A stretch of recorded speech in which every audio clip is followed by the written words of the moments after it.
Across the South Coast, live from Solent University, you're listening to Solent Sports News. Good afternoon and happy National Radio Day. It's 3 o'clock, I'm Sam Fryer and these are your latest headlines. Southampton face Leicester City at St Mary's in the FA Cup tomorrow after the Saints came from 3-0 down to win 4-3 in the league on Tuesday evening. Manager Tonda Eckert has given some team news for the match. Yeah, so Jack went in for a scan, but I hope that he'll be fine for next week. Welly went in for a scan as well, and he'll miss the game on Saturday. Not so much from Tuesday, but Mats is going to go into surgery on Monday. The FA Cup weekend also includes ties such as League One Burton hosting West Ham, Salford City make the short trip to challenge Man City, and Arsenal host Wigan. The competition continues to help teams in the lower leagues. Arsenal journalist Charles Jones explains. I think it's really important. Obviously, Wigan are an interesting case study in this. You know, it's only 13 years ago they won the FA Cup, and now they're in League One, and they've been struggling with their finances famously. You know, they went into administration when they were in the Championship a few years ago. It's really important that sort of these cup competitions provide chances for teams to recoup a bit of cash. Spurs have agreed a deal with former Juventus manager Igor Tudor to become their new coach until the end of the season. Our correspondent Huzaifa asked fans about the appointment. What do you think of Tottenham's new interim coach, Igor Tudor? I'm not going to lie, I've not heard much about him. So, I don't know, it's probably not a great appointment. I still think they'll go down. I don't really know. I only follow West Ham. So. Never heard of him. Clueless, mate. Have you ever heard of him? Never heard of him. Never? Never. Crap. Do you know who he is? No. Our Tottenham correspondent Bo Brown now joins us.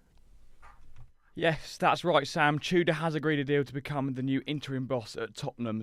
Spurs wanted an interim manager in charge for next week's North London derby, and they have got their man in the former Juventus and Marseille manager. I'm told other short-term options included Dortmund manager Edin Terzic and former RB Leipzig coach Marco Rose. However, Tudor has won that race. If he impresses, he could be in line for the permanent job come the summer, but Maurizio Pochettino and Roberto De Zerbi remain firm favourites. Thank you, Bo. Now, Northern Ireland manager Michael O'Neill has been appointed Blackburn Rovers boss until the end of the season in a move that will see him juggle both roles. O'Neill will be assisted by former Saints midfielder Stephen Davis and Manchester United legend Phil Jones. O'Neill now has the task of keeping Blackburn in the Championship alongside preparing Northern Ireland for next month's World Cup playoff against Italy. Arsenal dropped points last night as they drew 1-1 away at Brentford. Noni Madueke scored first before Keane Lewis Potter headed Brentford level. Player of the month Igor Thiago caused chaos for Arsenal in what could be another Gunners' crumble.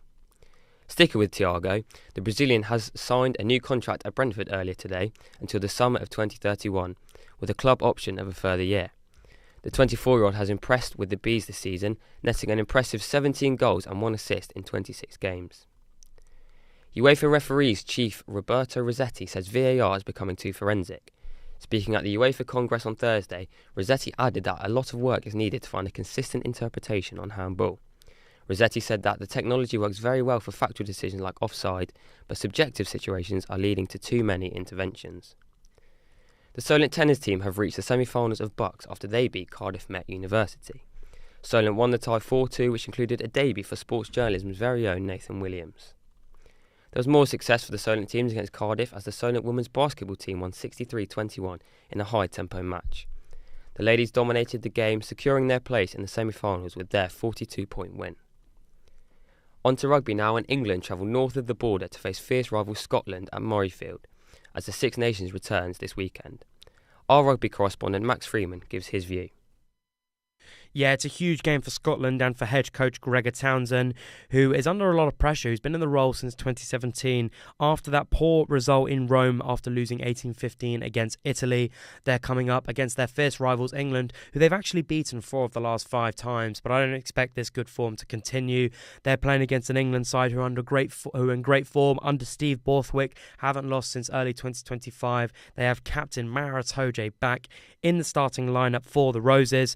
I think myself and England fans are expecting a bonus point win to take into next week's huge game at Twickenham against Ireland. We head into the second week of an exciting Winter Olympic Games today. Snowboard cross former world champion Charlotte Banks has suffered a shock exit in the quarters, meaning Team GB remain medalless. GB women are currently playing South Korea in curling. The score is 3-6 to South Korea as we speak. It's the NBA All-Star Game on Sunday. 2 USA teams versus one world team in a new round-robin format. Yet even with the addition of Team World, there are still no British players in the All-Star Game. Humphrey from Stateside, UK, puts it down to a lack of grassroots basketball. It has to start from the bottom up. It has to start from kids being exposed to the game, playing the game, going to these camps and this, that, and the other.